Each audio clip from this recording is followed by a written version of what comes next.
Hello viewers, আসসালামু আলাইকুম। কেমন আছেন সবাই?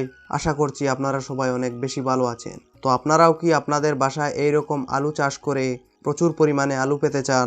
তাহলে আমার দেখানো পদ্ধতি মতো সব কিছু করবেন। সবার প্রথমে আপনাকে একটি পাত্রে মাটি ভরে নিতে হবে এবং আপনি যে আলুগুলিকে রোপণ করবেন সেগুলিকে এইভাবে পাত্রে সুন্দর করে পুঁতে তার উপর আবার কিছু পরিমাণ মাটি দিয়ে দিবেন। এই পদ্ধতিটি আমি আলুগুলিকে চারা বানানোর জন্য ব্যবহার করছি।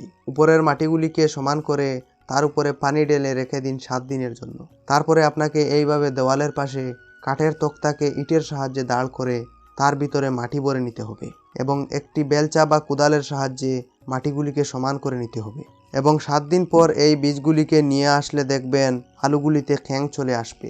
আপনারা সব আলুগুলিকে মিডিল দিয়ে কেটে নেবেন এবং একটি পাত্রে সিমেন্ট নিয়ে আলুর কাটা সাইডে সিমেন্ট লাগিয়ে মাটিতে পুঁতে দেন। সবগুলি আলু পোঁতা শেষ হয়ে গেলে সাইডের মাটি দিয়ে আলুগুলিকে ভালো করে ঢেকে দিবেন।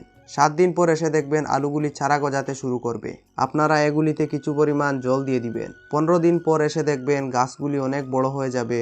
আপনারা নিয়মিত পানি ব্যবহার করবেন গাছগুলিতে। 25 দিন পর দেখবেন গাছগুলি পুরো বড় হয়ে যাবে এবং আপনারা এই গাছগুলির সাইডে বাঁশ দিয়ে এরকম বেঁধে দিবেন যাতে গাছগুলি ভেঙে না যায়। 3 মাস পর এসে দেখবেন গাছগুলি একটু ঝুলে যাবে এবং পাতার রং হলদেটে হয়ে যাবে। এখন আপনাকে এই কাঠের তক্তাগুলিকে খুলে নিতে হবে এবং গাছের নিচের মাটিগুলিকে সরালে দেখবেন গাছের নিচ আলু ধরে একদম ভরে গেছে। আপনারা এরকম হাত দিয়ে মাটিগুলি সরিয়ে আলুগুলিকে বের করে নেবেন। আপনাদের যদি চাষের জায়গা না থাকে তাহলে আপনারা এইভাবে ছাদে, টবে বা বারান্দায় আলু চাষ করে বা যে কোনো রকমের সবজি চাষ করলে প্রচুর পরিমাণে ফলন পাবেন। আপনাদেরকে আর বাজার থেকে কিনে খেতে হবে না। এইরকম যদি আপনারা বাড়িতে সবজি চাষ করতে চান তাহলে আমার চ্যানেলটি সাবস্ক্রাইব করে পাশের বেল আইকনে ক্লিক করে রাখবেন। তাহলে আমি যখনই ভিডিও আপলোড করব আপনারা সবার প্রথমে দেখতে পারবেন। আজকের জন্য এতটাই। দেখা হবে পরবর্তী কোনো এক নতুন ভিডিওর মাধ্যমে।